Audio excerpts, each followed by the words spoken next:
Professor Jain साहब, समस्या ये है कि यूट्यूब या सोशल मीडिया में सेंसेशन क्रिएट करने के लिए, number of right. Likes and subscriber बढ़ाने के लिए कुछ इस तरह की प्रिडिक्शंस कुछ एस्ट्रोलॉजर्स भी कर रहे हैं। और इस तरह की फिगर्स किसी स्टेट की तो बहुत निगेटिव देते हैं, जानबूझ के देते हैं, इवन करेक्ट। अपोजिशन वाले बिल्कुल। देते हैं। और ये जो हम्म। भ्रम फैलाने की जो स्थिति है, उसकी काट नहीं हो पा रही है, क्योंकि एक पंडित को पंडित ही माना जाता है, उसकी रेटिंग नहीं है। इसी तरह एक पत्रकार को पत्रकार माना जाता है, उसकी रेटिंग नहीं है। इसको बिल्कुल। कैसे दूर किया जाए, इस बारे में राजेश जी आप भी बताएं और हमारे जैन साहब भी बताएं कि ये तो एक चैलेंज है। प्रोफेसर जैन साहब, एक जिज्ञासा मेरे मन में ये रहती है कि चाहे जितने एग्जिट पोल हों, चाहे कितने प्री पोल सर्वेज हों, बड़े बड़े एनालिस्ट की एनालिसिस गलत भी होती है। और अभी हाल में क्रिकेट वर्ल्ड कप के बारे में बड़े बड़े ज्योतिषियों ने बहुत जो भी प्रोडक्शन दिए वो गलत पाए गए। और ये स्थिति क्यों होती है, इसके बारे में आप थोड़ा सा बताएं, क्योंकि जब इस तरह की बातें होने लग जाती हैं तो प्री पोल सर्वे हो, चाहे एग्जिट पोल हो, चाहे एस्ट्रोलॉजिकल प्रिडिक्शंस हो, उनके बारे में जनता का रुझान थोड़ा कम हो जाता है। इस बारे में थोड़ा क्या। देखिए, आपको मालूम होना चाहिए कि जितने भी हमारे प्री पोल एग्जिट पोल होते हैं, बहुत सारे मैनिपुलेटेड होते हैं और होती हैं। अभी आपने एस्ट्रोलॉजर की बात की कि उनका रेटिंग होना चाहिए, बट मालूम है आपको कि 95% astrologer in India are fake. They don't know even the ABC of this knowledge. और इतने सारे वीडियो आपको मिल जाएंगे ऐसे लोगों द्वारा जो जिनको बिल्कुल एबीसी या मालूम ही नहीं है इस सब्जेक्ट के बारे में, उल्टा सीधा बोलते रहते हैं जो है, और उसको बदनाम करते रहते हैं। तो जब 95 और हमारा माइंडसेट भी वही बना हुआ है। ये एक मंदिर में बैठा हुआ पुजारी एक एस्ट्रोलॉजर है, कोई विश्वास नहीं करता। कई लोग तो मेरे पास आते हैं तो बहुत हंसते हैं कि आप कैसे एस्ट्रोलॉजर हो सकते हो जो है। तो उनको विश्वास नहीं होता कि मैं भी एस्ट्रोलॉजर हूँ या मुझे भी कुछ ज्ञान है। तो नेचुरली लोग जो जाते हैं उन्हीं के पास जाते हैं जो माथे पर तिलक लगाए हुए हैं, उल्टे सीधे कपड़े पहने हुए हैं, वैसा वेशभूषा उनकी पहनी हुई है। तो उन्हीं से कंसल्ट करते हैं। और नेचुरली फिर ब्लेम किसको जाएगा। अब वही लोग टीवी पर भी अपियर होते हैं, तो लोग जब टीवी पर अपियर होते हैं तो लोग सोचते हैं कि बहुत बड़ा एस्ट्रोलॉजर होगा, बट फैक्ट ये है कि ऑल आर स्पॉन्सर्ड प्रोग्राम। पैसा उनको कहीं से मिल जाता है और टीवी में अपियर हो जाते हैं। वो कोई अपनी क्वालिफिकेशन या क्वालिटी की वजह से अपियर नहीं होते। और आजकल जो टीवी चैनल का या मीडिया का बात है ना कि unless you make the payment to them, you can not appear even for a second on the TV channel. जितने भी लोग आते हैं, मैं सबको जानता हूं कि बिना पैसा दिए हुए आप एक सेकंड के लिए अपीयर होकर दिखा दीजिए। पहले करीब 20 साल पहले हम लोगों के बहुत प्रोग्राम होते थे, and I use to appear almost daily 2-3 times on all TV channels. और पैसा हमको देते थे वो लोग बुलाने के लिए, गाड़ी भी बेचते थे, पैसा भी देते थे और सब कुछ करते थे। बट आज उन्होंने देखा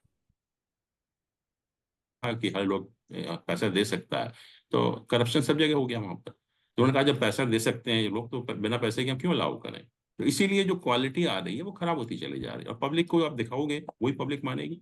पब्लिक तो पता नहीं उसको क्या है, जो आप दिखाएंगे वैसा वो एक्सेप्ट करने लगेंगे। और आजकल वही हो रहा है कि व्हाट्सएप की मदद से या सोशल मीडिया की मदद से या जो हमारा मीडिया है उसकी मदद से हम जो भी दिखा रहे हैं 24 घंटे। आप देखिए कि टीवी चैनल है कोई भी, सुबह खोलिए न्यूज आती है, 100 TV channel, 100 news, breaking news, 100 news. और मुझे ताज्जुब हुआ जब मैंने देखा एक बार कि एक भी न्यूज तो पॉजिटिव नहीं थी, एक भी। तो दुनिया में कोई अच्छा काम नहीं हो रहा क्या?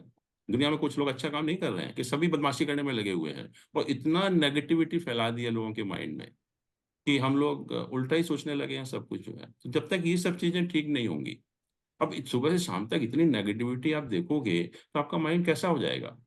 और जैसा वही मैंने कहा कि हम सोल लेवल पर सब कुछ भूल गए हैं, अपना विवेक पूरा का पूरा खो चुके हैं इन्हीं सब झूठों को देखते देखते जो है। और जब तक वो ठीक नहीं होगा, जो हमें दिखाया जाता है दुनिया को, बच्चा है तो वही एक्सेप्ट करेगा उसको। अब तुम दिखाई शुरू से गलत रहे हो उसको सुबह से शाम थैंक तक यू जो वेरी है। मच। और ये जो प्रिडिक्शन की बात हो रही है, मुझे अभी भी ध्यान है कि 2012 की बात है, जब मायन कैलेंडर ने डिक्लेयर किया था कि 31 दिसंबर 2012 के बाद दुनिया खत्म हो जाएगी। और मैं उस समय एक अमेरिका में ही था, तो अमेरिका में एक टीवी चैनल पर 31st की शाम को ही मेरा इंटरव्यू हो रहा था। और उसमें यही कहा कि कल तो दुनिया खत्म हो जाएगी, एस्ट्रोलॉजी क्या कहती है इसके बारे में। और ताज्जुब की बात है, मुझे अभी भी याद है कि उस टाइम शनि जो है वो उच्च का था और मंगल भी उच्च का था। तो जब हम लोगों ने 2013 में प्रवेश किया था, तो मैंने कहा इससे अच्छा साल क्या हो सकता है कि दो प्लैनेट जो मेन प्रॉब्लम क्रिएट करते हैं दोनों ही उच्च के हैं। तो ये जो दुनिया खत्म होने की वो मायन कैलेंडर की बात हो रही है, तो कैसे पॉसिबल है? ये तो और अच्छा साल होना चाहिए, क्योंकि मेन प्रॉब्लम तो यही प्लैनेट क्रिएट करते हैं। तो शनि और मंगल जो है, ये 31 दिसंबर 2012 की बात है, जबकि प्रिडिक्शन ये था कि 1 जनवरी को दुनिया खत्म हो जाएगी। और आज भी जैसा मैंने कहा कि शनि जो है वो अपनी राशि में है। उसको अमूल त्रिकोण राशि कहते हैं, 11 नंबर कुंभ राशि को जो है, और वो भारत की कुंडली में 10th हाउस में है, 10th हाउस में। तो सत्ता परिवर्तन का तो मतलब ही नहीं है, that is out of question. और जो इतने सारी प्रिडिक्शन गलत होती हैं, सही होती हैं, पहली चीज तो ये है कि जैसा मैंने कहा कि सही हॉरोस्कोप मिलना बहुत मुश्किल है किसी भी लोगों के बारे में जो है। और कुछ लोग सिर्फ लाइमलाइट में आने के लिए, जिनको शायद ज्योतिष का ज्ञान भी नहीं होगा, अभी भी आप यूट्यूब पर देखिए कि बहुत लोग प्रिडिक्शन कर रहे हैं और जिनको शायद मालूम ही नहीं होगा कि हम प्रोफेशन के पॉइंट ऑफ व्यू से दशमांश चार्ट को एनालाइज करते हैं। दशमांश चार्ट में शायद वो देखना भी नहीं जानते, फिर भी प्रिडिक्शन करते जा रहे हैं कि सत्ता में परिवर्तन होगा, सत्ता में परिवर्तन होगा। तो ये अपना सिर्फ लाइमलाइट में आने के लिए या पब्लिसिटी करने के लिए, और जैसा हम देखते भी हैं कि आजकल जो, जहाँ तक गवर्नमेंट का मीडिया है वो तो प्रो गवर्नमेंट है, और जो यूट्यूब वाले चैनल है वो बिल्कुल टोटली अगेंस्ट हैं। तो इसलिए जो जनरल सामान्य लोगों को तो पता ही नहीं चलता कि हमारे देश में क्या हो रहा है, कोई कहीं से भी सही इन्फॉर्मेशन उसको मिलती नहीं है। तो हमेशा बेचारा डाउट में रहता है कॉमन आदमी की, क्या ये सही है क्या गलत। तो पोजीशन ऐसी है, तो ऐसी कंडीशंस में सही प्रिडिक्शन करना डेफिनेटली मुश्किल है किसी के। विषयों के बारे में आपसे चाहेंगे कि आप अगले एपिसोड में बताएं हमारे दर्शकों को। एक तो मोदी जी की आयु के बारे में भी हम चर्चा करना चाहेंगे किसी एपिसोड में। मोदी जी के बाद कौन होगा और कब होगा, बीजेपी के बाद कौन होगा, कब होगा।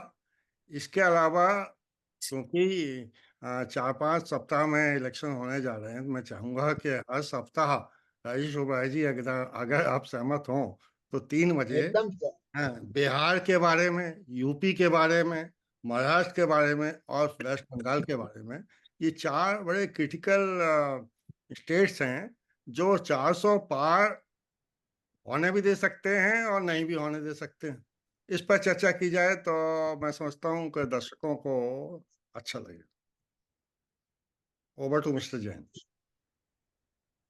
हाँ, नहीं, डेफिनेटली कोशिश करेंगे। और मैं भी आपसे रिक्वेस्ट करूंगा कि अगर आपको जितने भी हमारे शीर्ष नेता हैं उनका कोई अगर हॉरोस्कोप सही मिल पाए, तो हम अच्छी तरह से उसको एनालाइज कर सकते हैं, क्योंकि प्रॉब्लम यही होती है कि जितने भी लीडर्स हैं उनका सही जो बर्थ डिटेल मिलना थोड़ा मुश्किल होता है।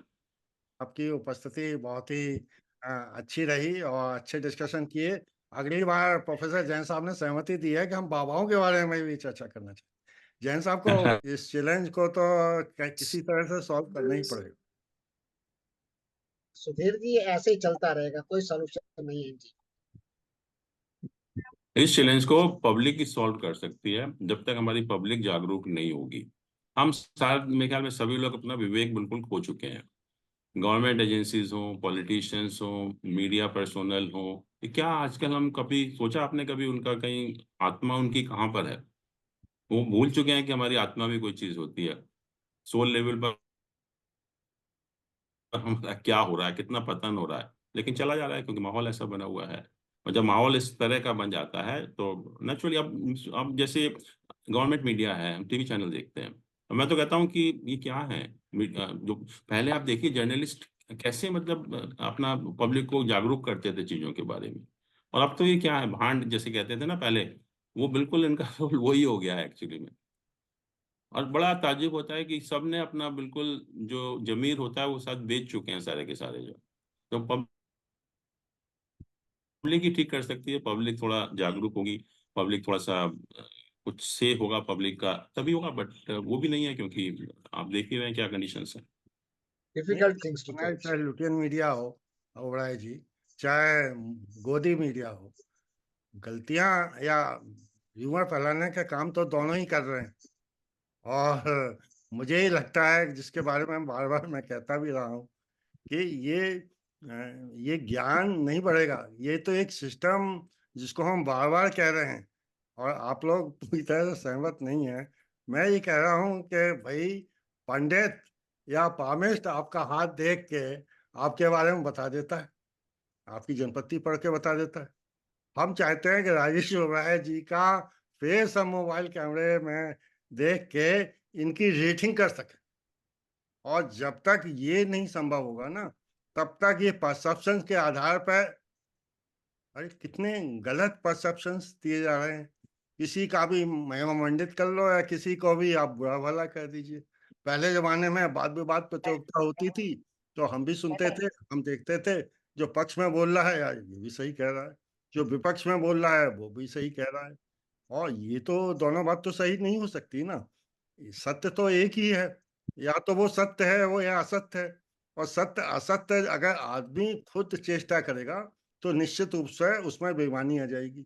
इसीलिए मैं कहता हूँ डाटाबेस ड्रिवन और आर्टिफिशियल इंटेलिजेंस का जमाना है। और जो मैं ये कहता हूँ ये असंभव नहीं है कि आप जैन साहब ही हैं, बचपन से लेके आज तक इनके अगर सभी achievements, failure, health issues, challenges, education, financial health अगर हम दे सकें तो ये रेटिंग पॉसिबल है। आज की तारीख में प्रॉब्लम यही है। और हम चाहते ये हैं कि हमारे आईआईटी के अलुमनी एसोसिएशन वगैरह 1,000 रुपए का डिनर करते हैं महीने में, बताइए। और विद स्पाउस 100 लोग इकट्ठे हो गए तो पॉइंट ये है कि 1,00,000 रुपए खर्च करने के लिए है। मगर इस तरह के ऐप में दिमाग लगाने के लिए, चंदा देने के लिए, अब मोदी जी को या अपोजिशन पार्टी को तो कितना दे दिया, 16,000 करोड़। यहाँ सही काम करने के लिए जैन साहब 1 करोड़ क्या 1,00,000 रुपए देने को तैयार नहीं है। इस को कैसे आगे बढ़ाया जाए, इसके बारे में थोड़ा अपने विचार पहले रईस ओबराय जी आप दीजिए, उसके बाद जैन साहब इसको कंक्लूड करें इस विषय। तो धीरे जी आपने टॉपिक पकड़ा ना, बहुत डिफिकल्ट टॉपिक है, इनका सॉल्यूशन इतना आसान नहीं है। And it is not in India, through out the world यही हाल है। जहाँ के पॉलिटिशियन है, जहाँ के बिजनेसमैन है, क्या कॉटरी बनी हुई है, क्या नहीं बना हुआ। सो आई डू नॉट थिंक यार तुम 1-1 लाख और 2-2 लाख जमा कर कुछ कर सकते, कुछ नहीं कर सकते। यस, आर्टिफिशियल इंटेलिजेंस में लेट अस सी फ्यूचर में क्या होता है, क्या आता है, क्या नहीं आता। पर ये बड़े लोग उसको भी ऐसा नहीं करने देंगे कि पूरा एक्सपोज हो जाए। पॉलिटिशियन हमारे अपने पॉकेट में सब कुछ रख लेंगे कि रूल बनाएंगे, कुछ करेंगे। आर्टिफिशियल इंटेलिजेंस पे भी ये काम नहीं करने देंगे जो आप सोच रहे मेरी सोच ये है कि ये निगेटिव सोच है। पॉजिटिव सोचिए और है आपकी जिंदगी में नहीं तो आगे आने वाली यूथ के टाइम में ये होगा। ऐसा हो नहीं सकता कि रामराज आए नहीं और सही की पहचान करने की क्षमता इस तरह के आधुनिक युग में शून्य हो जाए, मुझे विश्वास नहीं है। प्रोफेसर जैन साहब आप इस पर कमेंट करें। आपने जो बात की, आप शायद जो रियलिटी है हमारे बेस की वो भूल गए हैं शायद, कि भारत की जो रियलिटी क्या है। 60% लोग अभी भी इंडिया के अंदर अनपढ़ हैं। और दूसरा यह है कि उनका मेन कंसर्न क्या है, उनकी मेन प्रायोरिटी क्या है। हैं, रोजी रोटी मकान। कि रोटी कपड़ा मकान, उनको 85 करोड़ लोगों को खाना खिलाना पड़ रहा है। ये वास्तविकता है कि वो अपनी रोटी नहीं कमा सकते, जो है जिसकी वजह से उनको गवर्नमेंट को फ्री खाना देना पड़ रहा है। तो उन लोगों की मेन प्रायोरिटी क्या होगी कि मुझे किसी तरह से रोटी मिल जाए। हाउ दे आर कंसर्न कि हमारा फॉरेन पॉलिसी क्या है, हमारी इकोनॉमिक पॉलिसी क्या है, हमारा इंडस्ट्रियलाइजेशन हो रहा है नहीं हो रहा, हमारा कुछ इंफ्रास्ट्रक्चर क्रिएट हो रहा है। How they are concern infrastructure की, इसकी बात तो जब होगी जब मुझे पेट भर के खाना मिलेगा। और जब वही बेसिक नीड मेरी पूरी नहीं होगी और मैं काम करना पड़ेगा कि एजुकेशन देनी पड़ेगी लोगों को, जो है और प्रॉपर एजुकेशन देनी पड़ेगी। अभी भी जो एजुकेशन की बात करते हैं और दिल्ली में एजुकेशन की बात करते हैं कि हमारे सरकारी स्कूल बहुत अच्छे हो गए हैं, और सुधीर जी आपको ताज्जुब होगा, ये फैक्ट है, वास्तविकता है कि एक 7वीं 8वीं क्लास का बच्चा किताब नहीं पढ़ सकता। आप तो समझने की बात तो बहुत दूर है, वो किताब पढ़ ही नहीं सकता, ना हिंदी ना अंग्रेजी। तो उससे आप क्या एक्सपेक्ट करेंगे। वो आर्टिफिशियल इंटेलिजेंस में उसका कुछ इंटरेस्ट होगा, या जो आप कह रहे हैं उसमें कुछ इंटरेस्ट होगा उसका जो है, वो इंटरेस्ट नहीं होगा। उसे तो भाड़ में जाए सब कुछ ही है, मुझे क्या मतलब है। मेरे अगर मुझे रोटी नहीं मिल रही है तो सबसे पहले मेरा जो काम होगा, किसी तरह से मुझे रोटी तो मिले, मेरा पेट तो भरे, तभी तो मैं आगे बढ़ूंगा। और वो हम लोग करने नहीं दे रहे किसी को भी जो है। जब हम सबको फ्री खाना खिलाना शुरू कर देंगे तो लोग क्यों करेंगे। आज की डेट में देखिए क्या पोजीशन है, कोई काम नहीं करना चाहता। और इसमें इस प्रोसेस में हम पूरे करेक्टर जो कंट्री का है ना, यूथ जो है उनको बर्बाद करने में लगे हुए, टोटली बर्बाद कर दिया हमने। जहां भी हम सुनते हैं कोई काम नहीं करता, कहते हैं कि हमें खाना मिल रहा है, दारू मिल रही है, बिजली पानी फ्री मिल रहा है, तो हम काम क्यों करें। और ये ह्यूमन नेचर है कि अगर मुझे सब कुछ आप घर बैठे मिल जाएगा तो मैं बिल्कुल काम नहीं करूंगा, आप भी नहीं करोगे। नहीं प्रोफेसर जैन तो साहब, हम अपने प्रोफेसर जैन साहब, मैं थोड़ा क्षमा चाहूंगा। मुझे लगता है जैसे आप काम करते हैं, जैसे राजेश ओबराय जी काम कर रहे हैं, थोड़ा उस पर आप समझ सकते हैं। ऐसे लोगों की कमी नहीं। दूसरा पॉइंट बिल्कुल। ये कहना है कि ये तो चीफ जस्टिस ऑफ इंडिया का, जो वो अपने को इतना विद्वान समझते हैं कि कितना परसेंट बजट फ्री फ्री कोटे में जाना चाहिए, इसको उनको तय करना चाहिए ना। वो अपना दिमाग लगाएं। तभी तो मैं कहता हूं कि ई जज हम ऐप बनाने की बात करते हैं, डाटाबेस से अब 20-30 साल हो गए, लालू यादव घूम रहे हैं, बाहर आ जाते हैं, फिर अंदर चले जाते हैं, फिर अपोजिशन कहते हैं कि ये भी सीआईडी लग गई। आप भी कभी कभी ऐसा ही विश्वास करने लग जाते हैं कि जैसे कि पार्टी जो है अत्याचार कर रही है। जनसामान्य भी स्वाभाविक रूप से ऐसा सोचती है। मेरा कहना है कि जब इतने विद्वान चीफ जस्टिस ऑफ इंडिया हैं, डाटाबेस के आधार पर, आर्टिफिशियल इंटेलिजेंस के आधार पर एक जजमेंट निकालिए। जज को वीटो करने की पावर होनी चाहिए। 25% चेंज कर दीजिए, 20%, 25%। मत 2 साल में जो डिसीजन मेकिंग की बात मोदी जी कहते हैं, वो तभी संभव है जब हम एक टेक्नोलॉजी को यूज करें। इसके बारे में बताइए, हम क्या गलत कह रहे हैं। आप बिल्कुल ठीक कह रहे हैं, बट जिस दिन ऐसा हो जाएगा, लोग समझने लगेंगे, तो आपकी बात बिल्कुल सच हो जाएगी। बट इसको होने में, इम्प्लीमेंट करने में, समझने में शायद हम लोगों की जिंदगी तो गुजर ही जाएगी जो है। नहीं, ऐसे नहीं जाने देंगे जैन साहब आपको। नहीं। और मैं पास सुधीर होने जी, के बाद, वेस्टर्न राजीव भाई जी, मैं पास होने के बाद सोचता था, मैं क्योंकि विभाग में था, तो मैं सोचता था यार मैं पीएचडी अगर करूंगा तो इस सब्जेक्ट पे करूंगा कि quantify the loss to the government because of job reservation policy. दूसरा मैं सोचता था quantify loss to a nation because of misallocation of funds. Point ये प्लानिंग कमीशन हो चाहे जो हो, मैनुअल कोई भी काम होगा उसमें बेईमानी होगी। सबसे गरीब कौन है, जैसे सड़क में सबसे कमजोर एरिया कौन सा है, ट्रीटमेंट आप जब बराबर करेंगे तो गड्ढे बार बार होते रहते हैं। तो मेरी तो सोच ये है कि सीनियर सिटीजन्स अपने 70-75 साल का अनुभव अभी 10 साल और लगाएं, 90 साल तक जीने की बात करें, 92 साल में जाएं। सब कुछ हम लोग अपनी के बारे में ये शो है, ये पहले आप बताइए, फिर हम जैन साहब से सुधीर जी करेंगे। बहुत आइडियलिस्टिक बातें कर रहा है, ये पॉसिबल प्रैक्टिकली नहीं है क्या ये सब। ये नेगेटिव बात है, आइडियलिस्टिक मत कहो। ये सपना है, सबके सपने सच होते हैं। आज की तारीख में इतने इंटेलिजेंट लोग हो गए हैं राजेश ओबराय जी, हम सोचते हैं कि हम लोग उनके सामने नहीं खड़े हो सकते हैं। अगली जनरेशन बहुत होशियार है और हर एक को आई- ईमानदारी से है। भाई जैसे हम कह रहे थे ना कि राजनीति क्या है, राजनीति अच्छे को आगे लाने की नीति है ना। कूटनीति क्या है, हम कूटनीति को इसलिए थोड़ा सा अच्छा मानते थे क्योंकि डिप्लोमेसी भी है इसमें और सॉफ्टनेस भी है। माँ साम दाम दंड भेद से ही आगे आने को अगर राजनीति कहेंगे, हमें ये डेफिनेशन निश्चित रूप से इस तरह की बदलनी पड़ेगी। चाणक्य नीति को सुधीर हम जी, अच्छा मान सकते हैं। माँ चाणक्य सुधीर जी देखिए, इतने चाणक्य नंबर 2 थे। उन्होंने चंद्रगुप्त को मौका दिया कि नहीं दिया, चाणक्य विद्वान थे। मगर जो योग हो, इसी तरह से मेरा मानना यह है कि अगर हम एस्ट्रोलॉजर्स की रेटिंग करें तो जैन साहब को बिल्कुल ही कोताही नहीं होगी कि इनसे जो ऊपर वाले हैं उनको इज्जत करें, उनकी रेटिंग कर सकें। और जैन साहब निश्चित रूप से एस्ट्रोलॉजी की फील्ड में ऐसा कर सकते हैं। जब तक हम लोग इस तरह का इंडेक्सिंग मैकेनिज्म नहीं बनाएंगे, ना तो हम सही डॉक्टर ढूंढ पाएंगे, ना सही एस्ट्रोलॉजर ढूंढ पाएंगे, ना कहीं सही लीडर ढूंढ पाएंगे। Over to Rajesh Oberoi ji and then mister Jain. Sudhir ji इतने वेस्टर्न इंटरेस्ट हैं, पर तुम लोग इतने आइडियलिस्टिक काम करने के लिए उनके इंटरेस्ट हिट हो जाते हैं, जो पावर में है, जो वैसे वो आपको कभी अलाउ नहीं करेंगे इन चीजों के लिए। इसीलिए तो आज भैया, मैं सुधीर जी, इसलिए आयुष भाई मैं टोटल ट्रांसपेरेंसी की बात करता हूँ। जब आपकी जांच होती है तो आपके बीबी का बक्सा भी देख लिया जाता है, आपके बैंक बैलेंस भी देख लिए जाते हैं। यहाँ लोग सिक्योरिटी के नाम पे भाई टोटल ट्रांसपेरेंसी नहीं आने देते। मेरा बस चले तो टोटल ट्रांसपेरेंसी बहुत जरूरी है। टोटल जरूरी है ट्रांसपेरेंसी एकदम, सब स्टार्ट एग्री। है। टोटल ट्रांसपेरेंसी लोग इसलिए नहीं चाहते कि लोग गुंडागर्दी करना चाहते हैं, इनफियर लोग आगे बढ़ना चाहते हैं, यस, इसकी करेक्ट। कदर नहीं करना चाहते हैं। तो सबसे पहले तो ये सिक्योरिटी का जो हुआ है लोगों के दिमाग से हटाना पड़ेगा। अब राजेश जी आप अपनी बात फाइनल कर दीजिए, समय भी कम है और जैन साहब भी एकदम।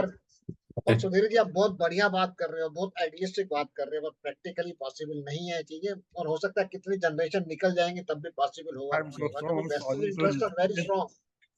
ये राजेश भाई जी आपसे उम्मीद नहीं करते हैं। आप हम जैसे लोगों का उत्साह बढ़ाते रहिए, आपकी जिंदगी में ही ऐसा करके देंगे निश्चित।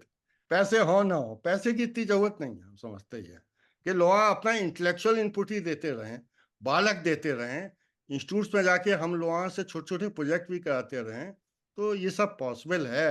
हमें करोड़ों रुपए भी नहीं चाहिए, 1 लाख भी नहीं चाहिए, काम ऐसे ही होगा। प्रोफेसर जैन साहब आप थोड़ा सा कंक्लूड नहीं, करें। आपकी बात बिल्कुल सही है और होना भी चाहिए, जब भी हम लोग प्रोग्रेस भी कर सकते हैं। लेकिन जो जैसे मैंने कहा कि रियलिटी कुछ और होती है और जो माहौल है वो उसके बिल्कुल विपरीत है, तो उसको हमें बहुत मेहनत करनी पड़ेगी। और जैसे आपने कहा हम सभी को मेहनत करनी चाहिए।